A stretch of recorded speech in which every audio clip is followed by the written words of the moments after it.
Verse of the day. Today we're going to talk about operating in an expectant spirit so that we can walk out the favor that we already hold as his children. And so today's verse of the day comes out of Isaiah 54, 1 through 4, and it says, "Sing, barren women, you who never bore a child, burst into song, shout for joy, you who were never in labor, because more are the children of the desolate woman than of her who has a husband, says the Lord. Enlarge the place of your tent, stretch your tent curtains wide, do not hold back, lengthen your cords, strengthen your stakes. For you will spread out to the right and to the left. Your descendants will dispossess nations and settle in their desolate cities. Do not be afraid.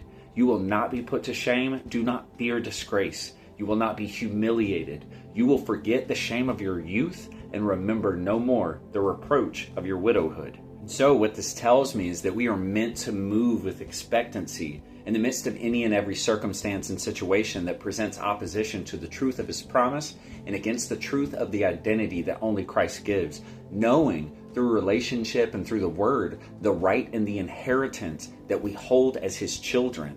Verse 2 tells us, "Do not hold back." So then we must walk boldly in the favor that we already have, knowing that we have it. So why then would I ever come before his throne timidly as a son, asking for something that I already hold? Matthew 18:11 tells us, "For the Son of Man has come to save that which was lost." Now mind you, it does not say who was lost, but that which was lost. Okay, now let me explain. The Lord tells Adam in Genesis 2 that he may eat of every tree in the garden except the tree of the knowledge of good and evil, and that the day that he eats of it, he will surely die. Well, in Adam's disobedience, he falls prey to temptation, but does not suffer a physical death. What does die that day in the garden is his intended created potential as a son of God and his ability to walk as a son in relationship with the Father. What died within him that day was the image for which he was created.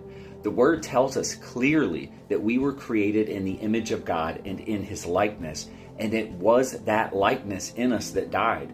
But it would be the sacrifice of the light of the world that would open the doorway and offer us guidance back into that created potential, back into relationship that leads us to identity, reconciliation, restoration, and to our recreation in him.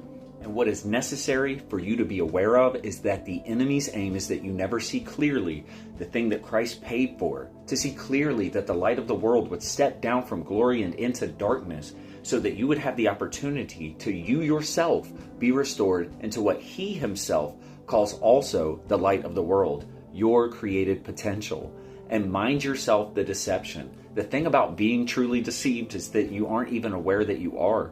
And so you would better come into an awareness that the enemy is more than fine with your attendance of church being a replacement of ever actually becoming her. So do not fall prey to service becoming a replacement for a relationship. Your good work flows by nature from an overflow of knowing him. And this relational knowing of him is what edifies the expectant spirit that births the boldness that allows you to walk in his favor and in the life that he calls you to.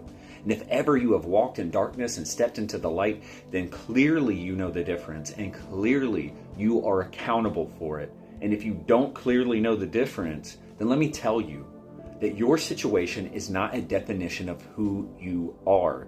And if you find yourself allowing it any ability to define, motivate, or move you, then it's time that you start soaking your roots with the truth. It's time that you pursue who he says you are. Because what I know is if I am not moved by the truth that I am actively seeking, actively pursuing to fill my life with, if I'm not seeking out and intentionally listening for who God says I am, then life will speak louder than truth, intend toward moving me away from identity, purpose, and my creative potential.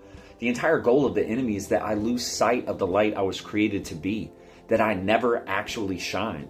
And I don't know about you, but that used to be my story and no longer is mine. And as for me, I intend to shine. Now what are you waiting for? Dig in his word. Find out who he says you are. Be defined by his light through you. Get out there and shine.